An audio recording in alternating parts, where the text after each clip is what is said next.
So guys, আমার screen দিকে একটু ভালোভাবে লক্ষ্য করুন। আমি এখানে দুইটা ফুটেজ শেয়ার করেছি। একটা হলো ছবি আর অন্যটা হলো দেখা যাচ্ছে যে মোরগ তার স্বজাতি বাইকে খেয়ে ফেলছে। বর্তমানে সোশ্যাল মিডিয়াতে একটা ভিডিও প্রচুর পরিমাণে ভাইরাল হয়ে দেখা যায় যে যেখানে বর্তমান সময়ের জনপ্রিয় অভিনেতা সেখানে কোকা কোলার অ্যাড করতেছে। সেই জায়গায় কোকা কোলাকে আমরা সম্পূর্ণরূপে বয়কট করতেছি। ঈদের আগ মুহূর্তে এসে তারা সেই কোকা কোলাকে স্পন্সর করতেছে মোটা অঙ্কের টাকা পেয়ে। তারা কি ভুলে গিয়েছে তারা এরকম কাজ করতেছে না তো যে এই মুরুখগুলা যেভাবে তাদের স্বজাতি ভাইয়ের গোশত খাচ্ছে, আমরাও কি সেভাবে ঠিক স্বজাতি মুসলিম ভাইয়ের গোশত খাচ্ছি? বিষয়টা এরকম হয়ে যাচ্ছে না?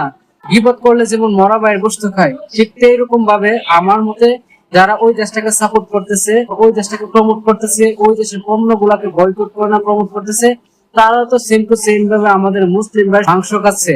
সত্যি এই বিষয়টা আমাদের খুবই ভাবা উচিত।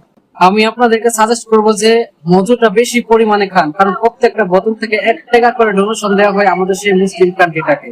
সো এটা দিলে আমাদেরও লাভ হবে, কারণ আমরা তো শারীরিক ভাবে তাদেরকে কোনো সাহায্য করতে পারতেছি না, অন্তত পক্ষে এই মজুটা খেয়েও তাদের জন্য হলেও সাহায্য করি। সো মজুটা সবাই বেশি বেশি করে খাওয়ার চেষ্টা করবেন এই ঈদে, আর ওইটাকে প্রচন্ড পরিমাণে সবাই বয়কট করো। আমরা যদি প্রত্যেকের জায়গা থেকে এই পণ্যগুলোকে বয়কট করি, তাহলে এই পণ্যগুলো খুবই দ্রুত একটা সময় ড্যামেজ হয়ে যাবে। হ্যাঁ, আমার মনে হয় প্রচন্ড পরিমাণে ওই দেশের প্রোডাক্ট গুলোর উপর আমাদের এই বয়কটের প্রভাব পড়েছে।